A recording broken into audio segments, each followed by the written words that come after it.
In what ways does contemporary capitalism exercise domination over future generations? Yeah, right on. So I think that makes sense. I agree that the power over politics thing is relatively well understood by people. I think that's fair. And in my book, I try to give some particularly useful examples because since people have more awareness on this specific subject, you can be more detailed. And so we get some interesting episodes there, like when the corporate community created the Tea Party and then a few years later had to start running candidates against the Tea Party because their libertarian rhetoric was carrying them away. But you can read about that in the book. So exactly, chapter 4, we look at freedom of future generations. And this is something that if you look into it, there is almost no thought on this subject or literature apart from a few figures in the environmental movement. Like, it's rare.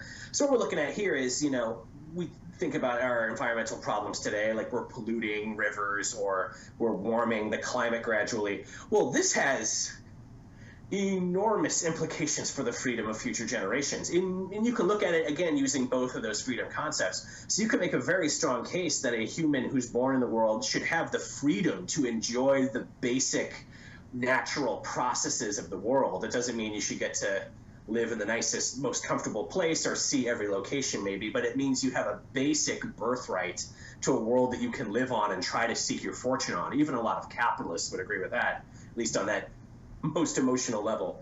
But also, too, these future generations will not be free from the implications of our behavior. And that includes the wealth that we're leaving them, which is what capitalists will point to when they occasionally feel like talking about environmental issues. But obviously, the huge legacy of destruction and diminishment that we're leaving. And so if we take a look, because our economic system is consuming resources faster than they can be naturally replenished, and certainly producing waste, including climate-altering gases that are going into the environment faster than it can absorb them and process them in its own systems, it means that our decisions today are power plays over the future, and we know it. So, for example, in that chapter, I cite our recent former state secretary, Rex Tillerson.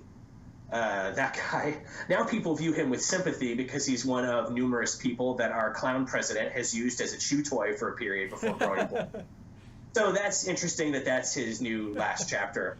But before that happened, I put him in my book because of things he said as head of ExxonMobil, which again is known for being the biggest of the post-antitrust Rockefeller Standard Oil empire, and for being the one that's been most antagonistic to dealing with climate change in the 80s, 90s, and Bush era. They were the ones out of all the oil majors who were putting the most money into finding the odd engineer under a rock who decided he was too smart for the rest of the global scientific consensus on climate change and shoving him in front of a national audience with a bunch of capital. What I would tell you is the words like climate consensus don't mean anything to us. They ring hollow because that's an oxymoronic statement. You cannot have a scientific consensus. You can have a consensus around a scientific theory, but science, once proved, is science. It's like gravity. You don't need a consensus to say gravity exists. It's gravity. So Exxon, I'm saying, has a particular debt to the world on this subject. Rex Tillerson, and again, I quote him in the book, you can take a look at it. He says a quote along the lines of, he recognizing that climate and sea level rise are issues, and he says, it's an engineering problem. We've dealt with big problems in the past, we'll deal with this. Like he says, it's happening, fine, we'll deal with it. Mm-hmm. If that's not power, I don't know what is, man. Right. The ability to say, in the future, we'll just build walls along what had been our beaches to protect the big city investments that we've made. And we'll just have different amounts of clouds in the sky because we've decided to let the hydrosphere get altered through its very rapid and quick changing warmth.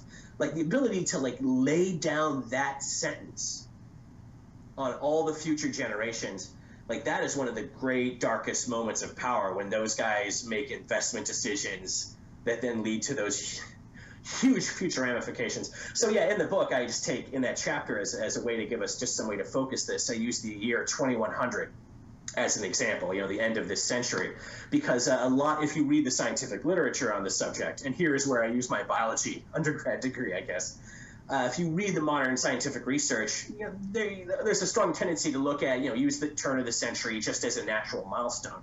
And so if you look at scientific research on what is now being projected by scientists to be happening to the natural world around the end of this century, it's pretty twisted, just in raw terms, and certainly on its impacts on future generations and how much freedom they're going to have if they're constantly having to deal with chaos and a decreasing standard of living and just a inwardly upsetting, warped environment because of our decisions 100 and 200 years ago. That is real power mongering over them. And so I just pull up a number of examples of what's expected. But I mean, some of it's stuff that, your audience will be familiar with, like higher than probably the IPCC anticipated sea level rise and temperature rise. But this ends up like really doing surprising things, the scientists are saying. And this is an area of active research every day. So for a while, it was thought that more carbon dioxide in the atmosphere and even the warmer temperatures would mean higher crop yields in a lot of parts of the world. Well, we'll grow more food. Turns out that the heat stress and other environmental issues, like how much pollution we're putting in the air and shifting rainfall patterns, which are based on climate in large part, are going to cause decreases in food production in major areas like China. And again, we're predicting this, but it's the scientists who we trust for everything else. So it's worth taking them seriously. But they anticipate things that, like in the summer, in areas like the Persian Gulf, for example, in the Middle East, it is very possible that those areas will become literally uninhabitable for humans and larger vertebrates by the end of the century because of just serious piling on of heat in areas that already are prone to stronger heat waves and tough conditions in general. And if you read through just a couple of articles about these, you realize we do not know what the migration crisis is. Exactly. Talk about Germany taking in a few million migrants and how that's rocking that country. We have no idea what's coming as the legacy of the northern countries burning fossil fuels comes in over the next century. Well, again, there are real implications for freedom here. And economists, again, like to write off environmental issues as externalities or neighborhood effects or spillovers. They have all these cutesy, trite names for dismissing shit that, let me tell you, has scientists pulling their hair out these days. Right. And they talk about it in the literature. So that's something I look at there. I think there is, and again, no one, as far as I know, is really taking up this aspect of freedom and connecting it to the deteriorating natural systems that we've been taking for granted forever through history. But this is, I think there's a real connection to freedom there, and philosophers should think about it more, man.